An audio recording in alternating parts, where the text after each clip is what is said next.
예, 안녕하세요. 테마 26입니다. 책임운영기관. 얘가 나왔을 때 제일 중요한 건 1섹타라는 거예요. 1섹타라는 거야. 그게 제일 중요하고, 그러니까 공무원들이 하는 거예요. 다만, 기존의 중앙기관이나 정부 조직보다 기업성이 있다 보니까 기업의 논리가 정부로 들어와가지고 기업식으로 운영되는 거야. 이게 이제 좀 특징이죠.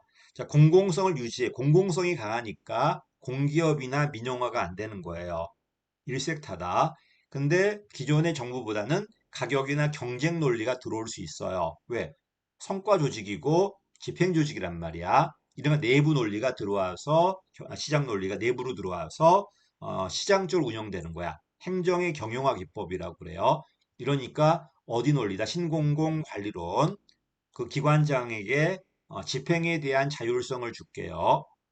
대신에 네가 마음껏 운영하고 성과 내놓으세요. 그 얘기다. 자, 이 개혁은 영국 개혁이었어요. 88년도인데 뭐 70년대 개혁이라 나온 적이 있었습니다. 넥스텝이라는 88년도 영국 개혁이었고 우리 영삼 형태 들어오지 않고 대중 형태 들어와요. 신공공 관리 개혁은 IMF 이후에 들어옵니다. 대중형 때. 자, 이걸 김영삼 때 95년도로 바꾼 적도 있었고요. 이명박 정부 때 들어왔다 이렇게 한 적도 있고 노무현 때 들어왔다 한 적도 있었어요. 여러 가지가 있으니까 봐두시고요. 특징은 제일 중요한 게 몇 섹타라는 거, 1섹타라는 거야. 2섹타. 기억나 신공관리론. 결정과 집행을 분리한다. 결정 방향 잡기는 정부가 주도한다. 노젓는 건 민간으로 뺀다. 뺄 수 없다면 민간의 논리가 들어와 가지고 그 민간 논리가 성과 논리거든. 재량 줄 테니까 성과 내나 그 얘기다. 그리고 요게 그대로 들어왔죠. 어쨌든 이 친구는 결정과 집행을 분리한 다음에 결정은 중앙행정기관장이에요. 나는 언니 집행만 할 것이다. 집행만. 그다음 이것저것 다 하는 게 아니라 그 특정 업무.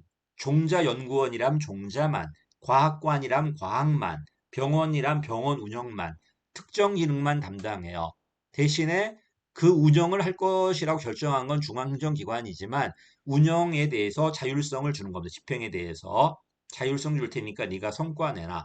성과 나오지 않으면 바꿔야 될 거 아니야. 이러니까 그 기관장은 개방형 임용이에요. 공무원이 맞지만 최장 임기 5년 범위 내에서 최소 2년을 주는 개방형이야. 개방형. 그 밑에 직원들은 그냥 일반 공무원들이에요. 일반 공무원들이니까 이 책임운용기관에 있다가 얼마든지 다른 기관으로 왔다 갔다 할 수 있다는 겁니다. 좀 특례는 있지만 어쨌든 얘는 일색타다 보니까 민영화나 공사화가 안 된다는 것, 결정기관이 아니라 집행기관이라는 것, 보다시피 세금으로 운영되는 게 아니라 가격 논리나 경쟁 논리가 들어와 있죠. 성과 관리가 가능해야 돼요. 그래야 성과 나왔나 안 나왔나 알 수 있을 거 아니야. 그래야 뭐 책임운영기관장한테 책임 물을 수 있겠죠. 성과가 안 나오는 조직을 이렇게 할 이유는 없잖아요. 또 하나 더 한다면 전문성이 요구돼요. 그치? 국방부에도 국방 홍보원이 필요한데 군인들이 홍보할 수는 없잖아요. 그러니까 밖에서 PD를 데리고 들어와서 안 치는 겁니다. 종자 연구에 대해서 공무원이 모르잖아. 종자 전문가 교수를 앉혀갖고 종자 연구원장을 안 치는 거야, 이렇게. 공무원이 병원 운영할 수는 없잖아요. 의사 데리고 와갖고 병원장 앉힌 다음에 병원 운영하게 만드는 거야. 대신에 이제 성과 나오게 해야 되겠죠. 자, 근데 문제가 뭐냐면 집행을 하다 보면 현실이 복잡하다 보니까 순간순간 스스로 판단하고 결정해야 될 때가 있어. 근데 이 친구는 결정은 윗기관, 중앙기관이 하고 난 집행만 하다 보니까 이게 분리돼 있거든요. 그러니까 집행의 문제점을 결정으로 갖고 가서 고치기가 힘들어요. 환류가 차단되었다는 거야. 이게 문제고 또 잘못됐을 때 결정이 잘못된 건지 집행이 잘못된 건지를 놓고 책임 소재 갈등이 나와요. 요게 문제라는 겁니다. 그래서 나중에 덧립이란 학자는 너 책임지기 싫으니까 집행만 불리한 거 아니냐. 이렇게 비판합니다. 이게 관청 형성 고용이에요. 나중에 공공선택론 할 때 나옵니다. 또 우리나라는 정부 안에 두잖아요. 정부 안에 두니까 내분봉이라고 그래요. 반면 일본 같은 나라들은 정부 밖에 둬요. 밖에 두니까 독립된 법인이란 말이야. 외분봉이라고 그래요. 근데 안에 두면은 뭐라고 비판하냐면 민영화시키기 싫으니까 안에 두는 거 아니냐. 이렇게 비판하고요. 밖에 둬버리면 이거는 정부 조직이 아니잖아. 통제하기가 어렵고 정부 조직이 아니기 때문에 정부처럼 안 보여요. 이러다 보니까 통제도 힘들 거고요. 팽창의 은폐 수단으로 악용되고 있다는 비판을 받아요. 뭐 이래도 비판 저래도 비판이에요 지금. 어쨌든 책임운영기관은 지금도 활성화되고 있습니다.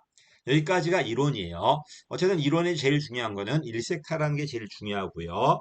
영국 개혁이었다는 거, 대중형 때 들어왔다는 거, 결정기관이 아니라 집행기관이라는 것, 그 다음에 이론적으로 받고, 이따 법률적으로 보겠지만은, 얘는 개방형 임용제로 기관장이 운영된다는 것, 뭐 이런 것도 있습니다. 됐죠? 여기까지가 이론이고요. 심화로는 법률이야.